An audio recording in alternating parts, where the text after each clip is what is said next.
Listen to this game. To hunt a god, you have exploring island tasks to do. I don't know why, but the game wants it, so let's explore the island. I didn't know that this is an island, but apparently this is an island. Welcome to an island.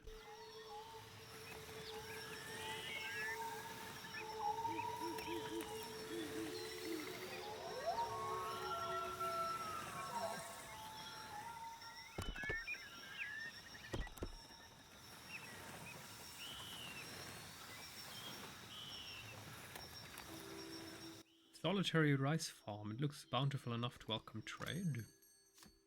Oh. Okay, inns. Inns serve multiple purposes and can be found throughout the Deadfire. At any inn, you can access a store, rent a room, recruit adventurers and crew members who train characters and manage your party. Certain rooms will give a resting bonus that applies to the entire party. It lasts until your party rests again. Oh, a bonus that will last until we rest again, so permanently if we don't rest at all? Oh, that was too fast. Damn it. Reputation. Press the character button in the lower center of the screen, or use the C key to bring up the character sheet. Select the Reputation tab to view a character's earned faction and community reputations. Factions will display how much positive reputation you have with a blue bar, and how much negative reputation with a red bar. Oh, okay. Record explore reputation. Ah, Children of the Dawn Star. Okay. Let's see. Reputation UI. The Watcher's reputation and dispositions are displayed on the reputation wheel. A companion's reputation wheel displays their reputations with other party members and any biases they might have. Oh, party members have reputation and biases against each other? What is this game, reality? That's very thorough. Disposition, passionate, rational. Hello there. Okay. So, anti-Aethasians does not respond well to criticism of or hostility toward the followers of Aethas. Okay. Animal cruelty, negative reaction to people who are cruel, callous toward animals. I'm also negative towards being cruel to any life forms. Pro leaden key. Distrust the leaden key and those who make excuses for it. What is the leaden key? Okay. Interesting. So we can buy rice wine. I don't need any of that. Retrain. Ah, oh, we don't need that. Was that a giant, or why are there ginormous footsteps? Uprovado Woods. It's a bit disturbing. Let's see what the Wakura Pass has to say. The trail before you seems thoroughly disturbed by erratic tracks. The sparse plants to the immediate sides of the path roughly mangled. A struggle may have occurred here. Search the area. She's a party member. 312. Idir makes sense of the chaos within moments. No blood spatter suggests it was not a fight, and your compatriot easily identifies the clawed prints of Saurids. The track seemed recent. A dry and ropey vine has been pulled taut across the path and inexpertly covered in dirt. Beyond, a group of roped figures cringe and cower at a nearby river's bend. Each is frozen in place, ashen and grey, like statues crafted of soot. Yeah, disarm. Failure! Idir's hand slips during the attempt. The sharp crack puff of green gas bursts into the air, several feet away. Begins to harmlessly disperse. Oh, that was dangerous. A patter of footfalls to either side, demand. Oh my goodness! Lizard Man! Oh, I want Total War Warhammer 3. Combined Immortal Empires campaign. I'm going to play Lizard Man. We're going to bring forth the Mighty Croc. As Xaurips appear, their simple spears held at the ready. The foremost reptilian wielder, dull-scaled creature with yellow eyes, howls angrily at you, gesturing at the trap. The others hiss, revealing jagged, mismatched teeth. The Xaurip's charge. Oh, that's it? Okay.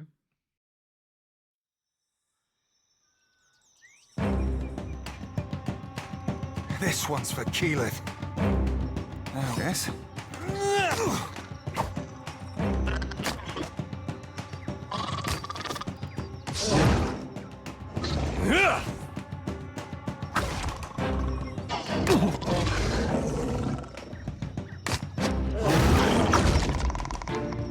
Here we go.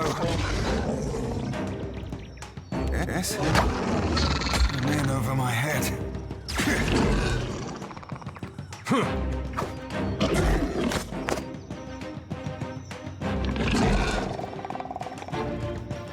I'm here.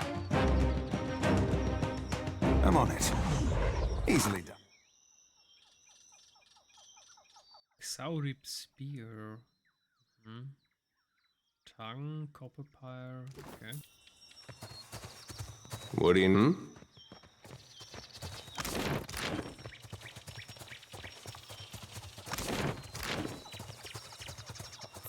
Where are these stone statues? Are these statues? Or is it magic?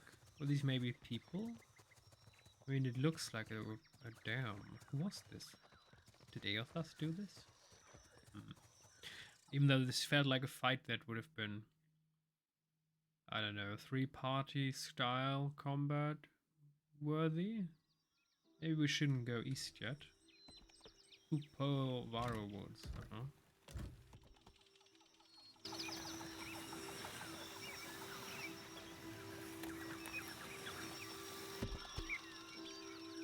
Wait, what? Wait, what? Above your level?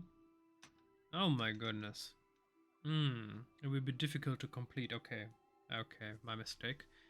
Thick woodlands spread to the east of Port Marshy, slowing your travel. Birds flitter above you and insects drone incessantly. The path eventually gives way to a game trail, then to no path at all. Port Marshy. You know what? I'm just going to chow whatever. We're going to load the game. The game clearly says this is high level territory. You're not supposed to be there now. I don't know who it is. I want to load, please. Please give me loading. Ah, perfect. Load game. Deadfire Archipelago. Not autosave. No manual save. What the heck? Why does it say autosave? That wasn't an autosave, that was a manual save. Okay, so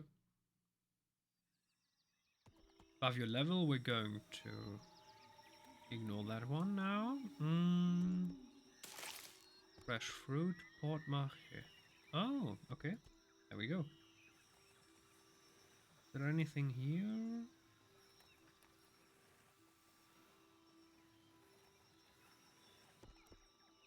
Burial site.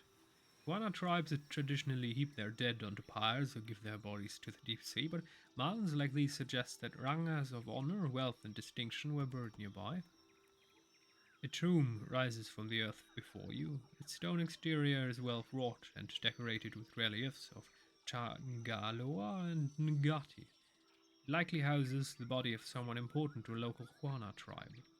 Okay, so the Huana, a tribal civilization primarily comprised of island Elmawa, which has thrived in the Deadfire archipelago for thousands of years. Though largely decentralized, the Huana share common values steeped in mythology and a sense of guardianship over the isles they call home. Tangaloa. Many Huana worship Berath as Rikuhu, the twin eel god that represents the cyclic connection between overworld and underworld, life and death. Rikuhu is often depicted with the two constituent eels, Hopa, representing the overworld and life, and Tangaloa, who represents underworld and death, devouring one another by the tail. In Huana folklore, Kohopa and Tangaloa were born before time existed, and each had an insatiable appetite. They began to devour all living things, and with each thing devoured, they became larger. When there were no living things left to eat, and the two eels were so enormous as to encompass all existence, they began to devour one another. Thus, all beings are perpetually passing through the digestive tract of the two eels. Ah, delicious. When one reaches the end, it passes through the mouth of the next eel, the gateway to or from the underworld, and the next stage of existence begins. The notion of time is merely one's perception of the digestive process. Okay. Yeah, interesting folklore. Ngati is a Nuana trickster goddess with a humanoid body and the head of an anglerfish who's thought to lure mariners either into or out of trouble at her whim.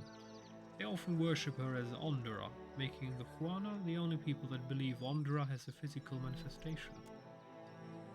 Take some time to search the burial site. Find an offering of coins near the remains. You've gained an item, 132 Azeta shell. Item was put. Okay, keep searching. Continue poking around the burial site for anything useful, and find a handful of common gemstones in a small leather pouch. You've gained an item, Agate. Oft used by craftsmen, bright colors. Okay. More Zeta shells. Turquoise. Ooh. You've rummaged through the whole burial site, and there's nothing left but the dead. Perfect. Okay, let's go to Port Marche, or Marche.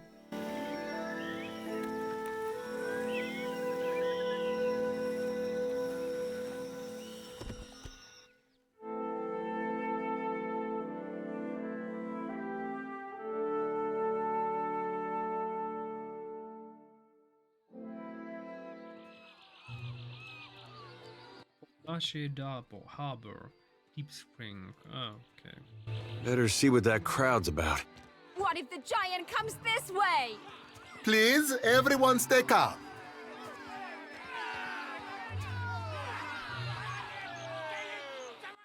The man at the center of attention appears to be fielding inquiries from both the gaggle of townfolk gathered around the platform and a rather severe-looking Amawa woman standing just beside him. Please, everyone remain calm. I assure you I will do everything in my power to get you the answers you need. Our friends among the Huana have offered you hospitality and safety from the storms. Storm Speaker Ika.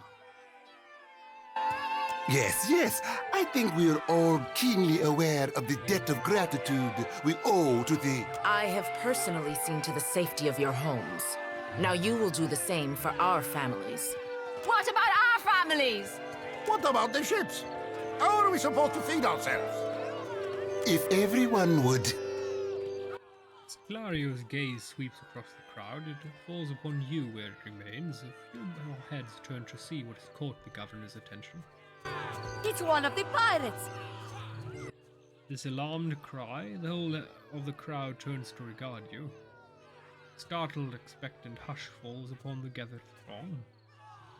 Passionate. Shady. My ship ran aground just south of here. I need help. 2 of my guards reported a ship flying deer wooden colors, fallen prey to a private vessel. That would be your ship, I assume. Crowd quiet somewhat at thought, though you still find yourself the target of a few glares. That would make him lucky. Your own vessels do not usually fare so well. He regards you with a bland curiosity. Quite. Clever nerve.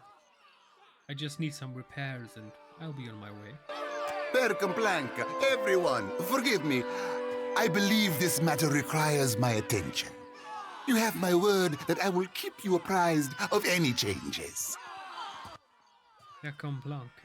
A Valian term meaning literally for mercy or for little mercy, which is taken as come on now. Especially you, Mr. Ikawa. Do not flatter me with Valian titles. You are distracted with your newcomer and wish me gone. But I will not go far, Governor Clario. Grande. As for you, stranger, let us speak at my estate. We'll discuss your predicament. That a Valian expression of approval that roughly translates to brave or defiant.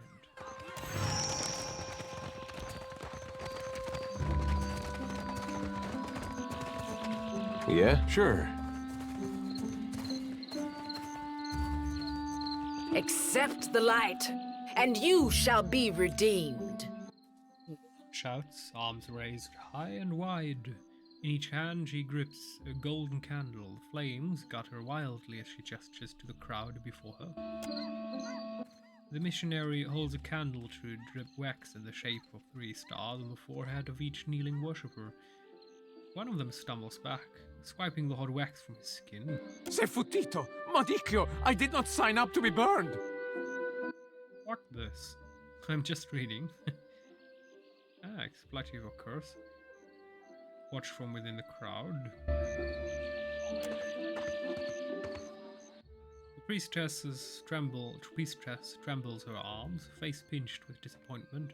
The warm sea breeze from the port loose strands of her sun-streaked hair whip about her head like a living halo.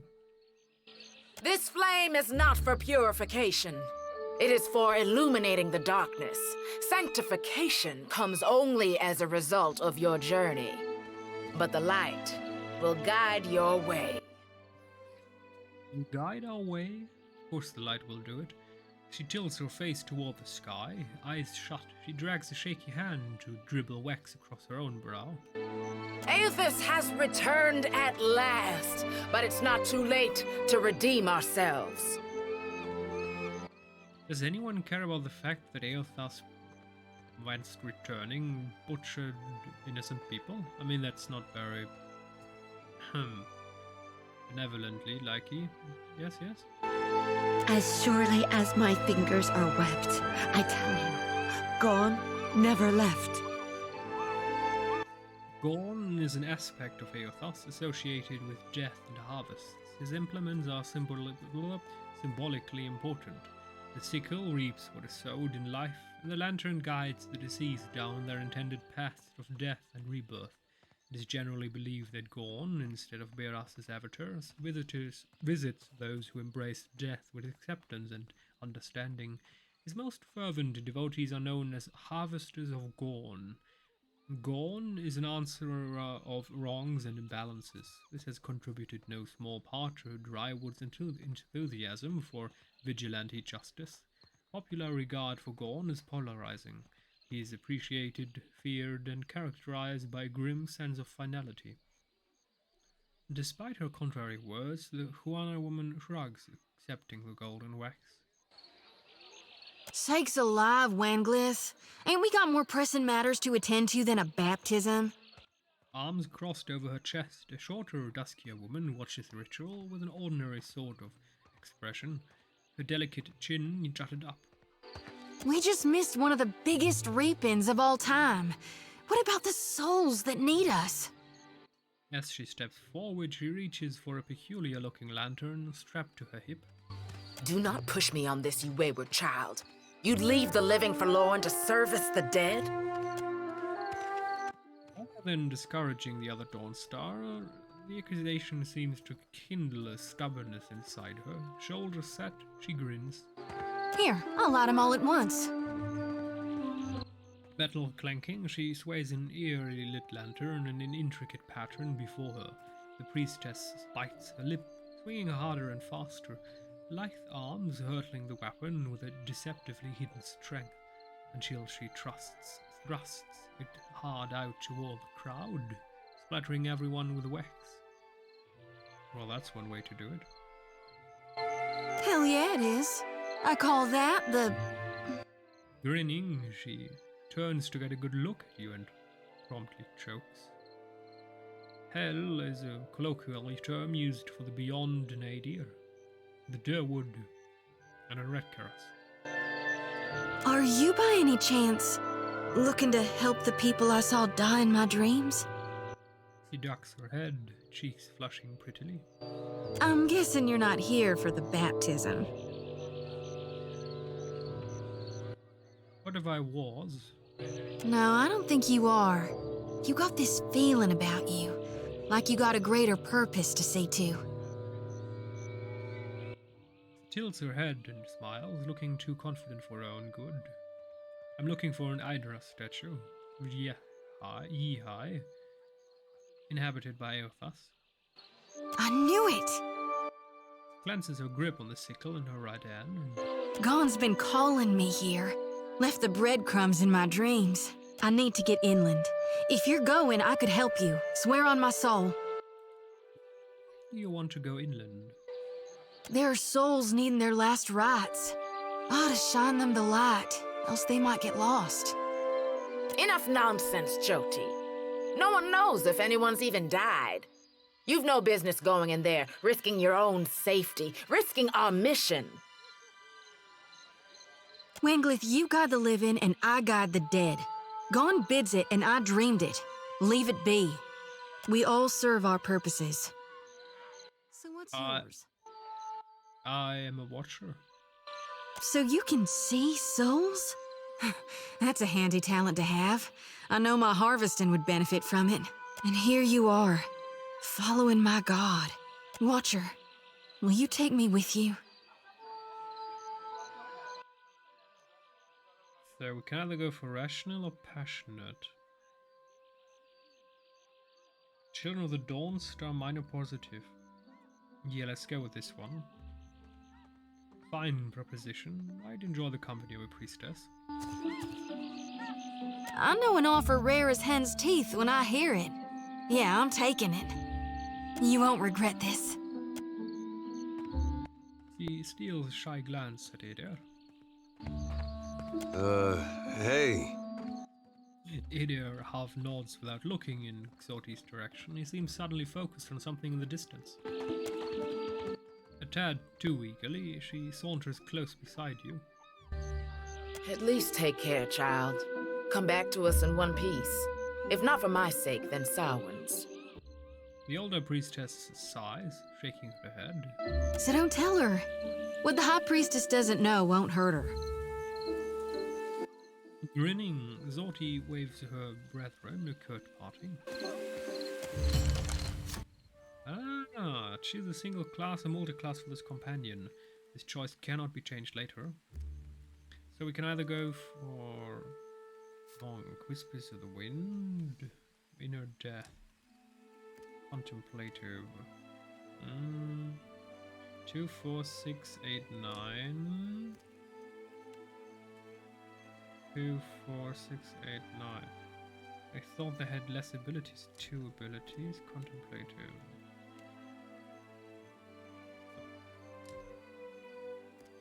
Yeah, but I don't want a priest, I want contemplative. Oh no, let's give her, she's going to be a priest. She's going to be a priest.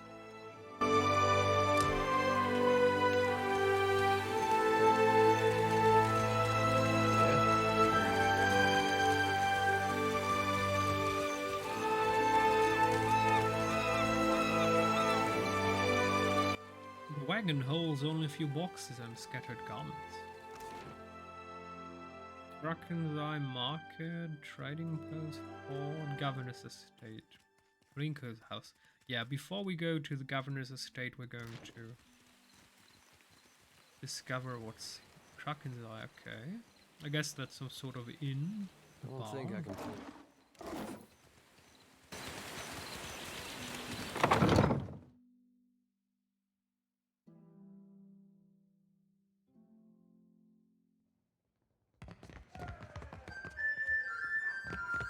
Hey.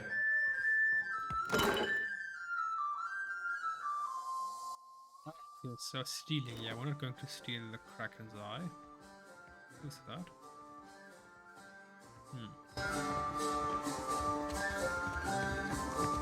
Why doesn't Thorol call the guard? Who? Darmo is babysitting, and the rest is scattered across town. There must be someone.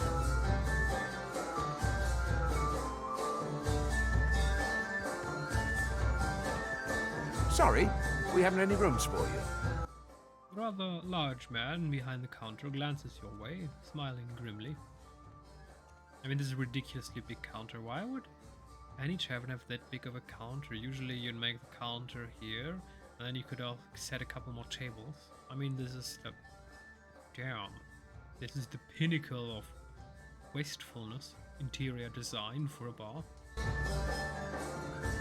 Guessing you're the one came in off that shipwreck down south. Not sure if that's good luck or bad, but here, I figure you deserve a drink. He slides a murky pint of ale across the counter towards you. How can you tell? No secret to it. We haven't had a new ship in port since the storm rolled through. And yet, here's a stranger in my tavern. What's this about the rooms? We're full up. You aren't the first outsider to turn up looking for a place to stay after their ride off the island ended up at the bottom of the sea. He pauses, fixing you with a considering eye. Well, tell you what. I've got one room or two have been cleared out by now. Only the occupants decided to outstay his welcome. Real trouble is, he hasn't settled his bill. He's a merchant captain by the name of Galleon. I've given him a fair chance, but he's been a right prick about the whole thing. I've got a spare key here. You chase him and his pals off, and the room's yours. At a discount. He slides the key across the counter toward you.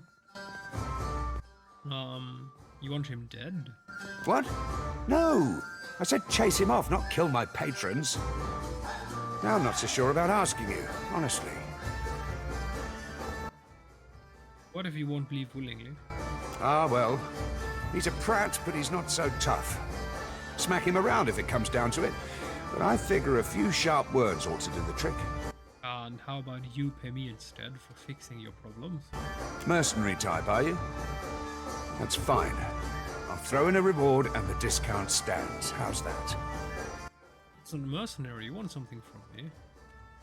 I don't want the man dead, and that's not what I'm paying for.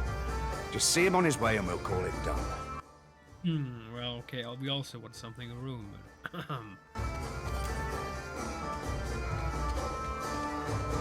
I'm here. Show me. Hey. What kind of weapons does she have? Sickle. And a lantern. Huh? Personal inventory crossbow. Ah. Yeah, I don't care about a crossbow. 16 to 21 damage. Where's our... Yes. 16 to 20. Give her 2 pistols. Ah.